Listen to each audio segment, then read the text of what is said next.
I'm Amanda, and this is the first kind of episode of my relaunch of my podcast, Talk Letter to Me. And I'm going to make these episodes shorter. They're going to be unedited, so you might hear crying in the background or whatever. And I'm just trying to embrace the unperfectness of it and really be fully transparent and real with you with everything that I do. So today we're just doing this from my kitchen real quick while I try to make myself lunch. Today's topic is all about professional organizers and what do we do as pro organizers, because I get asked this quite often, in all honesty, and we're going to keep this short and brief. What we do as pro organizers is we take spaces, whether they be physical or digital spaces, and we turn them into something that's functional, something. We implement systems. We're going to take everything apart. We're going to help you declutter. We're going to help put things back, and we're creating systems. And I want that to be the key factor here, is we are creating systems. Because I do get asked, why do pro organizers cost so much? When I first started out, I was doing $40 an hour. And in reality, that was kind of low in comparison to other organizers. So now I'm up to almost double that per hour. Why are we so expensive? We are not cleaners. Cleaners, you can expect to pay $30 to $40 an hour. We're not cleaners. We've gone through training. We've done things to where we're not just putting things back where they went or anything. We're creating functional change. We're helping you get rid of stuff, keeping the things that you want to keep, and then finding a functional change to things. Things like, where do your cups go in a kitchen? For me, they go right here next to the fridge, because this makes the most functional sense for us, because we're going to get a cup. We're going to get something from the fridge 9 times out of 10. So we're looking at, how do you use your space? How do you want to use your space? How do you feel about your space? What's frustrating? What do you love? We're looking at all these different angles to create something that's functional, but also looks good at the end of the day. The key thing here is also to think about, there are, I think, 3 different categories of types of organizers. We've got organizers who do luxury organizing. And in all honesty, that's what you're going to see a lot on TikTok and Instagram, is luxury organizing, those glass canisters with the Cricut labels and the bamboo lids. And they've decanted all of their different pastas. And they're all in rainbow order. It looks like it never gets touched or used. Luxury organizers. Then you have functional organizers in the middle, and then you've got chronic disorganization. So chronic disorganization are dealing with hoarding tendencies. They are dealing with chronic ADHD. Functional organizers, I think, are in the middle. Functional organizers are taking the best of both worlds. They are helping people who have a hard time being organized, but doing it in a way that's really, really functional and works for you for a livable space. But at the same time, we're also making it look good as we can. So it might not be Pinterest, Instagram worthy perfectness every single time, but it's functional. And 9 times out of 10, that's all our clients want, is something extremely functional. That is where my business ends up being, is in the middle, that functional organizing. We're right there in the middle. I know plenty of organizers who focus on luxury, and they do an amazing job for their clients. I know people who focus on chronic disorganization, and they do an amazing job for their clients. And so at the end of the day, finding an organizer that kind of fits what you want. So think about that when you're looking for an organizer. Are you looking for something hoarding, like chronic disorganization, they need serious help? Someone who has maybe never been taught how to organize before, they need functional systems? Or are you looking for someone that has experience in luxury, somebody who aesthetics are their number one concern? They maybe have people who help them out and keep things up throughout the day. That's something to consider as well. And so why are professional organizers so expensive? It's because we also go through, most of us, not all of us, some kind of training or education or continuous knowledge to keep our skills honed. For me, for example, I am a certified home organizer through ASPO. I also am a certified lean expert, which if you are in manufacturing, you know what lean is, and I'll do another episode about lean some other time. And so I've done a lot of things to up my knowledge, up the skill set that I have. And that's why my services are so expensive too, is because honestly, most of my clients don't come back to me for years. As much as I would love that repeat game, they don't come back to me for years because they're able to keep it on their own once we're done. So the investment is big up front. Don't get me wrong. I totally understand that investment is big.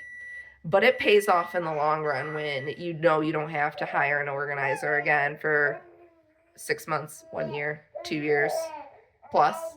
Who knows? Professional organizers, we all do different things. We all love different spaces, but generally it's usually home organizing. I also do businesses, and I also do like behind the scenes stuff that people don't always see either. Some pro organizers do free donation carloads. We do that. Some pro organizers do product planning and purchasing. Some pro organizers don't want to deal with the product, so they have you just get the list. And that's fine. No right or wrong way with that, honestly. Some pro organizers do really detailed, like blueprints almost of what product is going to go where and how it very specifically is going to kind of go. I do not do that. That is not my vibe. I bring stuff, I play around, we figure it out on the go. Some organizers will split it up into 2 days. So they'll do 1 day of purging and planning, and then the other day they'll just bring the product in and implement it. So some people do it different ways. And so again, all of us do it a little differently. But at the end of the day, we are always, always, always focusing on creating functional change. At the end of the day, we're not there to put things back where you've always had it, clear off your countertops while you're there. That's why you don't hire us to do that. You hire us to deeply get rid of things, maybe create a gallery wall if that's something you're into. Maybe find the perfect spot for your decor if you're having troubles with that as well while we're organizing things. We're not there to necessarily do a deep clean either, because I get people that want me to do certain things that are cleaning related, and I'm not a cleaner. Most organizers will also do this. We will wipe things down. We will do some light cleaning, like wiping down counters, wiping down shelves, sweeping up after ourselves. We will do very light versions of cleaning, but at the end of the day, it is nothing that I would consider what a cleaner does, because a cleaner is going to do put elbow grease into that, and the most elbow grease we do is try and do scrub grease off of that part that is right above the stove, usually where all that grease goes up to. But that is like the extent. My team does not clean. Also be very, very aware, because that reminded me, again, this is unedited, so you're just getting raw Amanda. You're welcome. So also consider, most organizers will also not take care of mouse droppings. I've been to a lot of homes, and I know early on in my organizing journey, I probably should have said no to some spaces and not done things that I did, but now it is a rule, and it's to also keep myself and my team safe.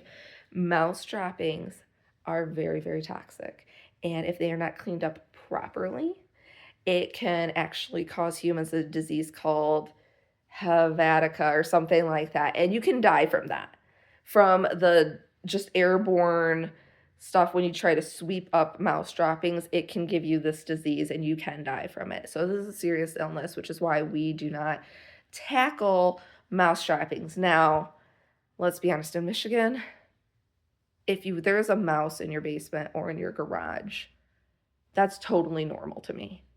It's Michigan. The mice come inside when it's cold outside.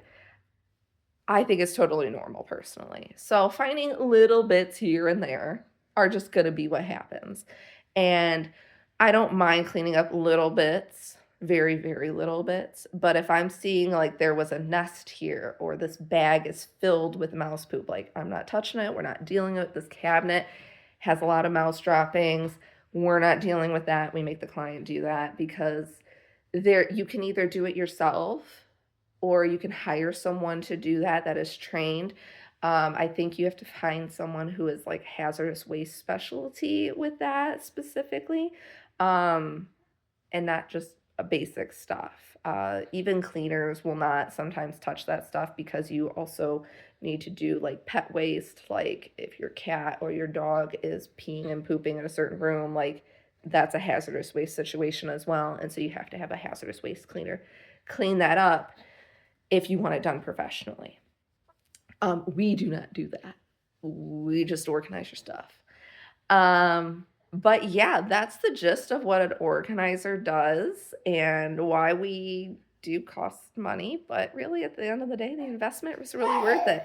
I don't know if I've ever heard of someone who regretted getting organized by a professional organizer. I've had people who regretted the organizer they chose for a few different reasons. But at the end of the day, they're still happy because they got kind of organized. It might have not been to the length that they wanted. It might not have been the person that they really wanted. But that's why it's so important to vet out your professional organizers in the area, making sure that they understand and communicate with you properly. And then also that they're executing it to what you want. If my client doesn't want me to worry about expired food, I'm not looking at expired food. You're just gonna have a lot of food then. But we kind of go from there. So if you have any suggestions on topics for me to ramble on and talk about for roughly 10 minutes, let me know. Also, feel free to ask me questions. What's Amanda's favorite products? What's Amanda's do's and don'ts? These are all different topics that I will be talking about eventually. But the whole goal of this is for me to just ramble on and talk about a topic in a short amount of time so you get a bunch of information, but you can move on to new episodes and I don't have to go through an editing process anymore because that was really annoying. All right.